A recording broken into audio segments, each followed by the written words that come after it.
Hi there, folks. Welcome to Head, Heart, and Hustle, the podcast for creatives. I'm Alan Plummer, your host. Thank you for listening. Anyone with a side hustle or creative outlet can feel isolated from their friends, their family, and others around them who just don't get their passion. That's why Head, Heart, and Hustle exists, to help you feel motivated, learn, and just get a nice pick-me-up of creative energy from other people like yourself. Every episode, I interview a creative individual who doesn't just pretend to be creative. They've rolled up their sleeves and are producing great things because they need to. They know that being creative is part of who they are. Sound familiar? Great, then you're in the right place. Now, today I'm interviewing James Mowdy. James is a consultant in the San Francisco area, and I reached out to him because we had met through social media, and I thought it was interesting because in addition to his consulting work, he also runs a live chat or a live video show through Periscope on Twitter. What's also interesting is that his Periscope chat is around opera. James has actually built a nice niche for himself, consulting with opera singers and professionals in the opera space, helping them learn about branding, how to position themselves, how to think about social media, how they should navigate the world of 21st century media as a performing artist. So, although you may not necessarily be interested in consulting, you may not be a big user of Twitter, if you're an artist who's trying to understand social media and understand how to promote yourself in this day and age, this is the podcast for you. So let's dive in. James, how are you? I'm well. How are you? I'm good. Thanks for doing this. I appreciate it. My pleasure. It's a bit of a time difference. You're out on the West Coast, I know, and I'm calling from here in Philadelphia. So it's good to kind of catch you, and I'm glad we were able to kind of make this work over the phone, over virtually. So appreciate it. Of course, my pleasure. So as you know, I like to start out by asking folks to introduce themselves and talk a little about who they are and what they do. So why don't we just dive in with that to begin? Okay, great. My name is James Mowdy, and I consider myself a brand storyteller. The name of my company is Bespoke. I founded it in 2011. So I help, as I said, brands tell their story, and I try to create some return for them. The name of my company is Bespoke, to sort of denote that every client is different. We tailor an approach for every client in that way. So marketing is my game, Yep. What I'm trying to do, and various clients in various areas of business and life. Yeah, so that's great. So fellow marketer myself, I totally get it. There are no shortage of companies that need help telling their story or brands that need stories. So job security, no question. Right. Absolutely. Yeah. And with social media, obviously it's a whole other level rather of ways you can tell your story and connect with people and create real world connection, as you know. So I don't have to explain that to you. Absolutely. Absolutely. Now, one of the things I want to ask about is Opera Talk. So this was one of the things that I thought was interesting. You and I follow each other on Twitter, and I kind of noticed you mentioned that a couple times. I love it when marketers and creative people have kind of a side hustle and something they're really passionate about. Tell me a little bit about what Opera Talk is and kind of how that came about. Sure. Let's see. Opera Talk actually grew out of my work with Santa Fe Opera in 2015. And it was basically my brief was to help them tell their brand story across the season, different aspects of the opera, the company, and so forth. So obviously I met a lot of opera singers, and I happen to love opera. So part of that would be something called Brand Story Now, which is a marketing training experience that I've created. And I've created that for classical artists. I've done that at the San Francisco Conservatory of Music. Oh, wow. That itself grew out of the PR director of Santa Fe Opera asked me, can you do something for the apprentice singers? And I thought, okay, well, they know how to do an Instagram. How can I add value? These are obviously the best of the best in their field, very bright people in their 20s and 30s. So I realized, every opera singer really is a brand. And so they're trying to bring their brand, differentiate in the marketplace of opera and tell their story. So that's what we talked about. So Brand Story Now grew out of that. And then Opera Talk was sort of my way to engage with opera singers, sort of my storytelling project in an area that I really enjoy. So in terms of Opera Talk itself, It's really about opera pros sharing their firsthand work-related stories. The process of opera really involves an army of various experts. It's not just about the singers on the stage. Mm-hmm. So I've talked to different people. I've talked to a classical voice pedagogue. I've talked to a scenic and costume designer. I've talked to singers. I've talked to critics. And like you, I have to set up the next season of Opera Talks. We're Right. kind of taking a little bit of a hiatus this summer, but I'm very much looking forward to coming back in the fall. I don't know about you, but I totally underestimated the time it takes to create an episode for something like this. The interview is the easiest part for me. Sure. It sort of writes itself. I mean, this is like what we're doing right now. It's great. It's organic. Or Right. Opera Talk is not really stiff and regimented. It's over Periscope, so it's live. Yep.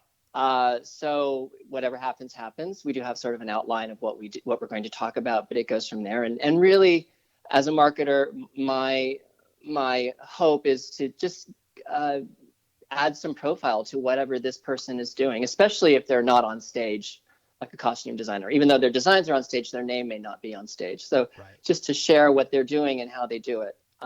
Is part of the goal of these to kind of add some personality, because I think with opera singers, right, and a lot of performers in general, especially classical performers, I think your identity or your public identity so much gets tied to the music that you do that unless someone, right or wrong, there's the joke about performers being divas, but I think beyond that, it's really hard to get a sense of somebody's personality and their interests. Do you try to capture some of that in those discussions? Exactly. I think that how would I say this? Opera singers, we'll start with singers. We'll speak to singers. They're people just like us, and obviously some can be very famous. Others maybe not as famous or not as well known. Right. But to the general public, very few are really known. So it really is about breaking through and building their brand, their story in the greater marketplace of ideas, Right. Representing not only their art form going into the 21st century, but who they are. I have friends who are like one friend, she loves CrossFit, and so she talks about CrossFit and paleo and opera all the time. So she's sort of created her own story. It's about figuring out what are those things that make me an individual, that make me unique, and how can I integrate it with what I do professionally, make it fun, making it engaging, and maybe somebody will come and see me in an opera because of that story. That's dedication. CrossFit by itself is no small task, and being a professional singer, certainly even in opera or classical music, is no small task in and of itself. I would imagine that requires a pretty highly regimented and dedicated kind of person. That's pretty awesome. Yeah. I would think so. Yeah. I am not a performer myself. I admire them greatly. I wish I could. I sing in the shower. That's what I do. Were you a performer growing up? I mean, did that, because a lot of marketers are recovering creatives. Maybe that's not the right term, but they're creatives at heart. Was that true for you as well? I took piano lessons as a kid, and then I quit because I hated my teacher. So I don't know that that's my story. However, my dad was a sound tech at the American Conservatory Theater in the 70s and the 80s. And so I would sit on the soundboard and I was around these things. Oh, that's awesome. So I definitely had, I even remember when he used to go and through his union, he would go and work at the Opera House, although I didn't really know what that meant at the time. So I've been around the performing arts in sort of a peripheral way. And so now I'm engaging in it a bit more directly through not only friends, going as something I enjoy to the opera, but also, working with people who are working in that space, having clients. That's awesome. Yeah, it's kind of fun. I am a firm believer that everybody is creative at heart, whether or not they realize it. I think there's something very, I don't want to say zen, but there's something about a sense of balance around that. I think in this day and age, we're also wired to be consumers of internet and information, or whether or not it's Twitter or social media or television or music. at least for me internally, I feel like there's a point where you have to kind of flip that switch and almost want to create something in some way, shape, or form just to have that sense of balance. In terms of, yeah, I think in terms of what opera does for me, it is flipping that switch. It's centuries old. I don't need to be online to enjoy it, although I could be if I wanted to. Right. But I literally unplug and I'm sitting there and I'm immersed in the story, in the music, in the experience. I'm big on brand experience with my clients in terms of creating the optimal experience. Let's say it's a consumer experience or it's a client experience, what have you.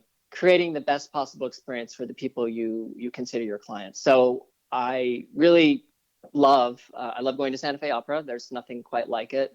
You're outdoors, you're in the high desert, and often the stage is sort of open, I guess. Yeah. Awesome. So you can watch the opera. It's drama. It's amazing. And 100 miles in the distance, you can see a thunderstorm happening, lightning, and everything. It's nature's drama right there in front of you. So nothing quite like opera. It's something that I didn't immediately take to the first few times I saw it, but once it hooked me, here we are. That's awesome. I want to ask just for a second about Periscope, because you talked about doing it through Periscope. You and I certainly both know what that is. Let's talk a little bit about what Periscope is. And then I'm curious to hear more about why you chose Periscope kind of for your production outlet on this versus maybe a more traditional video or a podcast like this or something. Because I think there's a nice kind of interest there in that Periscope's a fairly new format. And you're balancing that with, to your point, these pieces of opera that are centuries old and are really wonderful pieces of music. And you're mixing that kind of new technology with this traditional performing arts approach. So let's start real quickly and talk a little bit about what Periscope is. If you want to describe that for folks, help them who may not understand what we mean when we say that. Sure. Okay. So Periscope is Twitter's answer to live video. And now Periscope is built into the Twitter app. So you can, if you're going to tweet something, you have three choices. You can add a photo, you can do video that's sort of just taped and attached, or you can hit the Periscope button and create essentially a live feed from your Twitter feed, and it literally goes out to the internet, to the world. I love Periscope because I guess if we want to get into the discussion between Periscope and Facebook Live, we can do that. But I do love Periscope because I feel that in many ways, I think Facebook Live is unless you're already following that person or unless you know to look or so forth, it's a little bit more of a closed system. I feel Periscope is definitely the Wild West of the internet. You can literally beam out to anyone in that way. And it can, I think, move in terms of being shared at a much higher rate than Facebook, unless you have a robust, amazing audience or thousands of followers on Facebook. That's another story. Which let's be honest, if you've got that kind of followers, you're going to be successful no matter where you go. And if you don't have that size of followers, you're going to have to spend money to get them. Exactly. Yeah. Exactly. No, I'm with you. Yeah. I'm with you.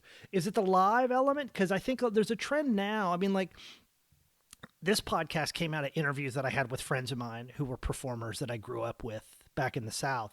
And so for me, I read your story. Oh yeah, thanks. So a lot of that was bottling the lightning. And so part of that for me was I felt like, well, okay, podcasts and kind of recording these felt like the natural fit for that. We're recording this live, but I never really thought about kind of the Periscope piece of that or kind of actually broadcasting it live. Was that part of the appeal for you too? Is the fact that it's literally in real time as you're talking about it, and you've there's no editing or there's no, like, I've got a lot of work in front of me when we're done with this conversation.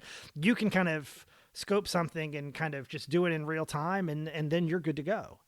Exactly. I mean, obviously I've got a tripod and we have an external mic and we try to make it, not quite so shaky. in terms of someone holding it or whatever. I do, I love Twitter. Twitter for me has changed, obviously, in the past year and a half. It's changed since November. We can say that. Yeah. So it's changed, and how I am on Twitter and the things I talk about have changed. But I will say, when I started Opera Talk and just generally, I'm a Twitter guy, and I have been for, I guess, since 2009. Yeah. So it was my space. So I thought, I love this. This is what I'm going to use. I love what Twitter does. I love how you can have organic conversations. Now, obviously, you're having those organic conversations with a marching band and a protest and everything else going on at the same time. But it's still, I think, a really valuable thing.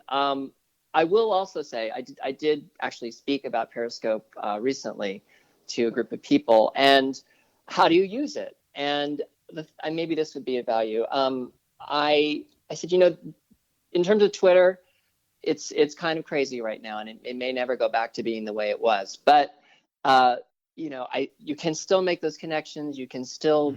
I have this video that I did a few years ago. It's called the Twalktail Party. Twitter is the grand cocktail party. You can walk in, you can work that room, meet the people you want to meet, find those common threads of conversation, and then exchange details and do something real in the real world outside the I love that analogy. It's the first time I've heard that analogy, and I think that you hit the nail on the head. That's exactly it. Yeah, thanks. Yeah, I think that's still possible. It's just there's a lot of other things going on in that room, a lot of different things going on in that room now. So private messaging is still so valuable as it is on Instagram. It's like the hotline to whomever you're trying to get a hold of. I find direct messaging on Twitter, I'll stay there, has been really great in terms of making contacts, finding clients, meeting new friends, and so forth. But also in Periscope, if you're broadcasting on Periscope, there is built-in moderation in terms of if people are abusive, if things are going on. It's a more focused way to tell your story in a visual video, live video way. I think in terms of having conversations on Twitter, there's a lot of noise. In Periscope, it's more focused. People are there because they want to see what you're doing or what you're talking about. And if they're not really into it, they'll click off. Right.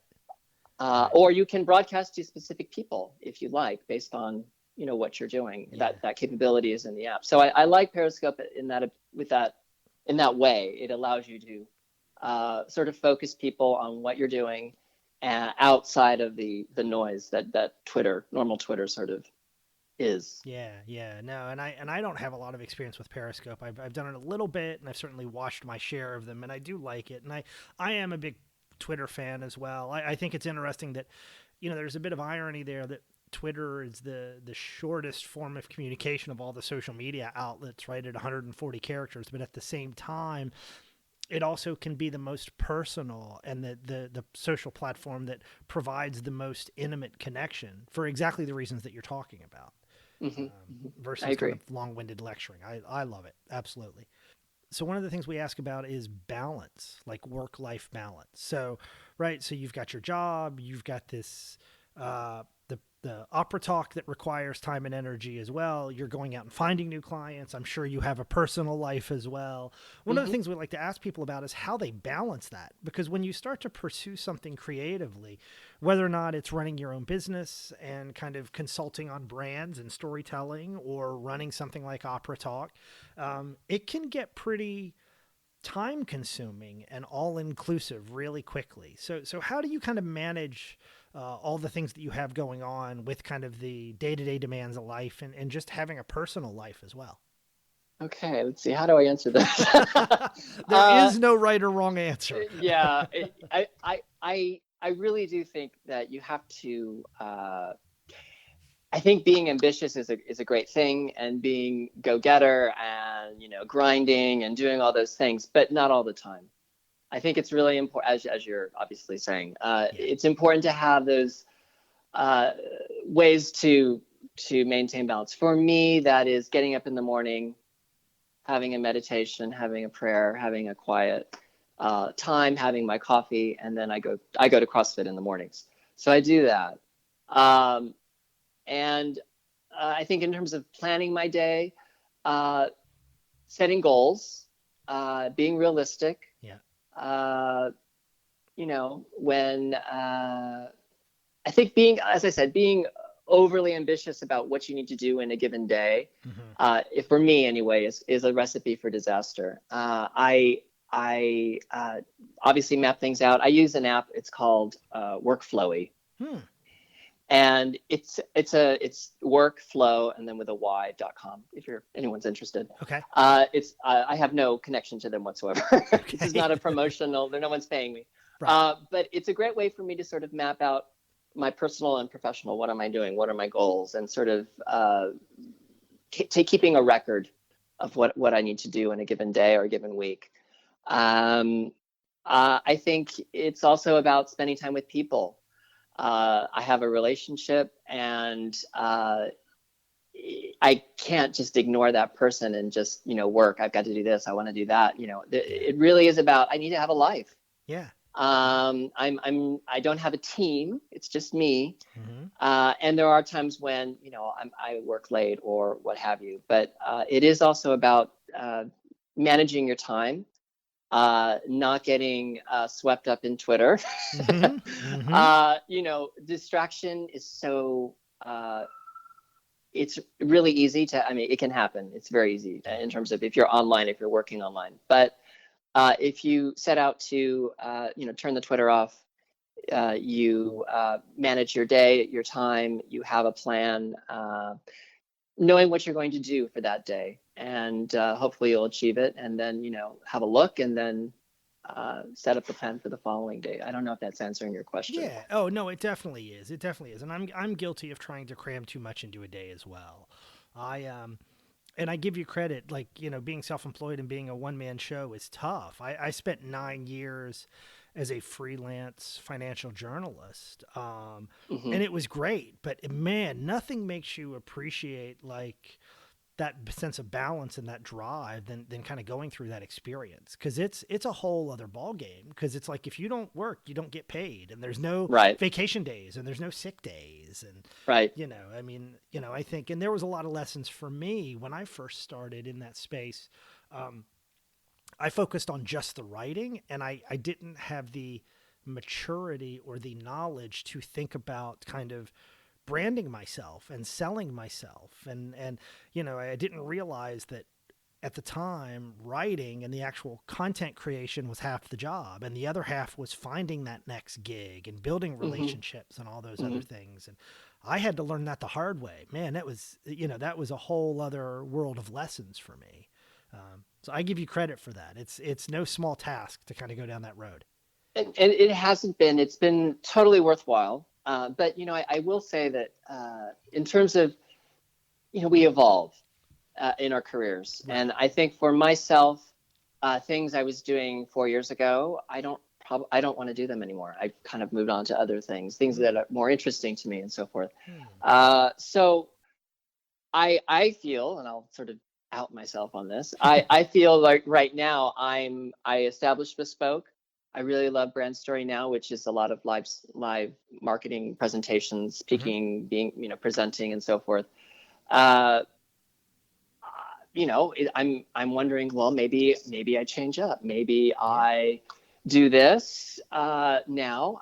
I'm not consulting as much on the grander brand side, and maybe it's more about working in the classical arts space, trying to grow Hmm. that as a platform. Right. So I'm playing with a lot of ideas, and continuing to work, continuing to do the business development to the best of my ability. But I guess my point is this: I think we have to be open to the fact that this will change over time. That as we get older and as we have more experiences and we learn more, change is okay. And I think it can be scary, but I think it's also it's rich. Hmm. And if we're truly creative, we try to keep having new creative experiences. I think, and so that's I think where I am right now. Yeah. I think there's something to be said for that. There's something to be said for this constant kind of evolution and growth, right? And Change is a good thing. And in my mind, change is the only constant in life. Exactly. And far too many people fight against it, right? And, if you're happy, wait, it's temporary. If you're unhappy, well, wait, it's temporary. Then there's something to be said for that. Absolutely. Exactly. And I'm sorry to interrupt you. No, it's Sorry. okay. I will say this is what I said to there was a gaggle of opera singers in my last Brand Story Now at the conservatory, and we were talking about the evolution of a career, especially when you're a singer. Let's say that changes, your voice changes, things happen, the market changes. But I said, when I started this, I thought my clients would be small businesses and startups. But here I am talking to you about SEO and KPIs and brand storytelling. You're opera singers, and I'm in the conservatory. I did not see this. Right. So you never know where life will take you. I think it's about being open to whatever that is, the potential. Yeah. And I think you've got the right balance. So the point your message and what I hear from you and your personality is there's a balance between being open to what life brings you, but then also, to your point, being driven enough to work hard and kind of take advantage of those opportunities. Exactly. Because it's a combination. Yeah. Yeah, absolutely. Something I've been telling singers this a lot lately, but it's kind of a random thing, but there's a singer, his name is Darren Hayes. Is it Darren Hayes? I want to say Darren Hayes. He was in a band called Savage Garden from the 90s in Australia. Yep. Anyway, he was wondering what he was going to do with his career. He had done a bunch of solo albums, and he didn't know what he was going to do. Sort of creative dead zone. He just felt like I don't know what to do next. So his friend is Kylie Minogue, the singer from Australia as well. Yep. So he asked her, what should I do? I don't know what to do. I'm sort of paraphrasing, but do you have any thoughts on, where I should take it? And she said to him, go where the sun shines for you. So he became a comedian, and he now reviews films, and he lives in Los Angeles, and he's doing well. He's part of the Groundlings, and he completely changed his career from pop singer to, an actor, essentially. That's awesome. But it is about being open. Where is your sun? Where is it shining? Find it, go there. Yeah, I like that story. I've not heard that before. That's great. So let's talk a little bit about creative success. So you've worked with a lot of opera singers. You've interacted with a lot of creatives, taught them some of the business and personal branding side of that. When we talk about creative success, one of the things I always ask folks is kind of, what does that look like for you? How do you define that? When you started this business and you started Bespoke, and you've kind of gone along this journey a little bit, did you have an idea of what success looks like, or do you have an idea what that looks like for you today? Or is that something that comes up in your seminars in terms of helping your clients determine their brand and what they want out of their careers and their lives as a performer? That's a big question. I think for me, I don't mean to get that heavy. No. It's just sort of like, yeah, wow. Okay. So I think for me, creative success is, I've had the honor of working with some really great teams, most notably at UCSF here in San Francisco, one of my clients that I've had for a few years. Yep. And I think the success that comes from working as a team, working together on a project, meeting those goals, sort of knocking it out of the ball out of the park.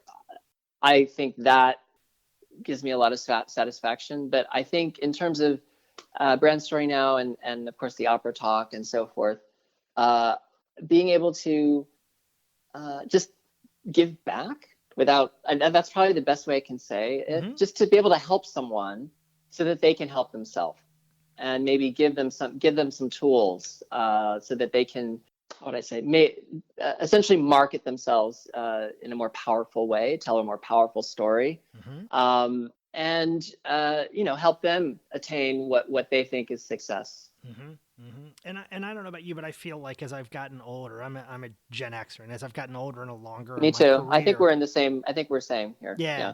So I think what's funny is I've gotten to a point in my life, professionally and personally, where I love kind of mentoring and transferring that knowledge, whether or not it's Hmm. marketing, whether or not it's my abilities as a writer, or just kind of insight, or just anything from like a leadership perspective and helping people grow their careers.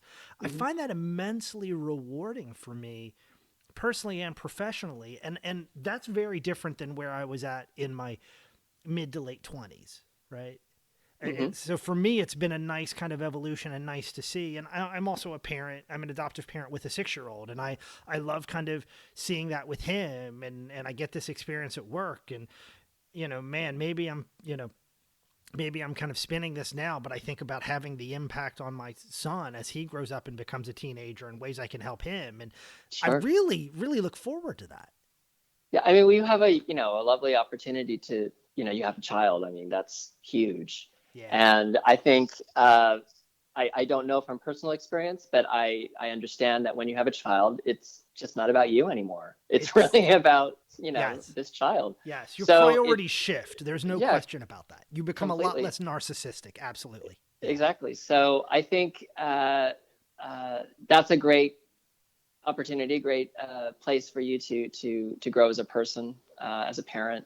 Uh, and I think for myself, you know, there is a lot. I think humility is a good thing. We really need to be. We need to obviously know what we be, who we are, and know what we know. But I think if we move through this uh, life or being a creative person, I think it's really important to maintain a sense of humility, to be humble, to be open to other creatives' ideas, to work as a team, to impart something to somebody that would help them.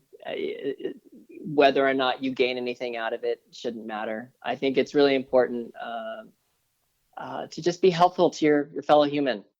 And regardless of what you're doing, I think if you step out the door with that in mind, before I need to be awesome and amazing and I need everybody to know that, I think Right.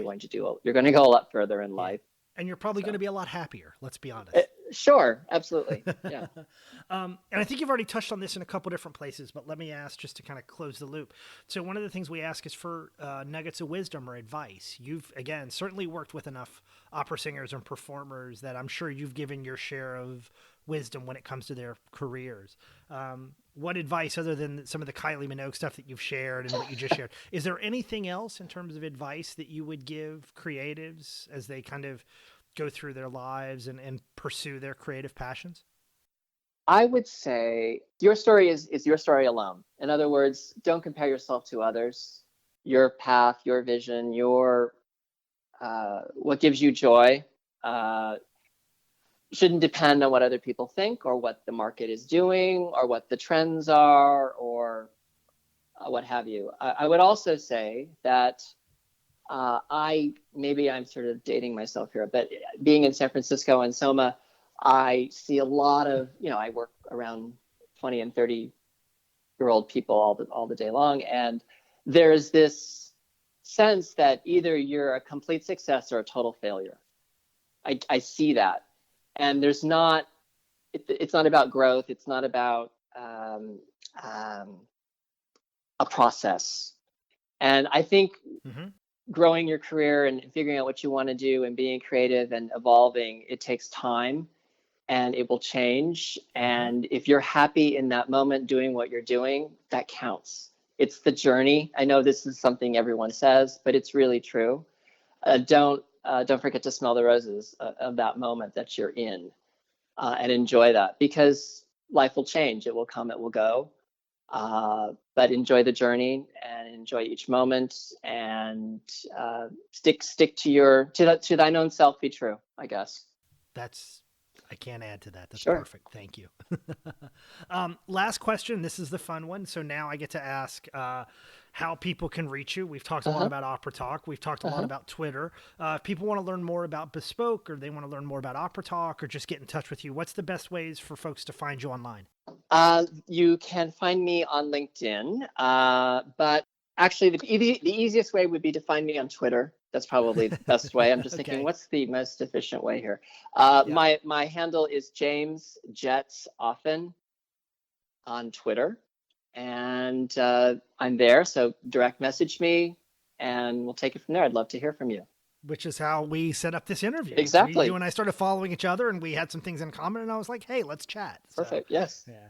Well, James, this is wonderful. Thank you for taking time. I definitely appreciate it. But yeah, I'm looking forward to continuing on this path, and I'm glad we had a chance to speak. So honored. Thank you so much. Thanks, James. I appreciate it. Take care. Okay. Thank you. Thanks. All right. Big thank you to James for doing the podcast. I enjoyed speaking with him. Folks, I hope you enjoyed the interview as well. If you like the episode, shoot me an email and let me know. In fact, to show my appreciation, I'll send you a few stickers and buttons as my way of saying thanks. Just remember to include your mailing address in your email to me. You can reach me at headheartandhustle@gmail.com or through our website. You can also get email updates from us, which, okay, I'll admit are fairly inconsistent because it really depends on how busy my life gets. Visit headheartandhustle.com/newsletter to sign up for those. Remember, you can also find us on the web at headheartandhustle.com, as well as on social media. We're on Twitter, Facebook, Instagram, LinkedIn, and Google+. The logo for the podcast was created by my friend Meg Shearer. If you like it, you can find her other work on Society6. Just look for Meg's stuff. The music you hear each episode was written and performed by the band Starch to Sugar. Check them out at starchtossugar.com or on Facebook. Lastly, if you're interested in being interviewed for a future episode, contact me at headheartandhustle@gmail.com. As always, thanks for listening. Now go create something.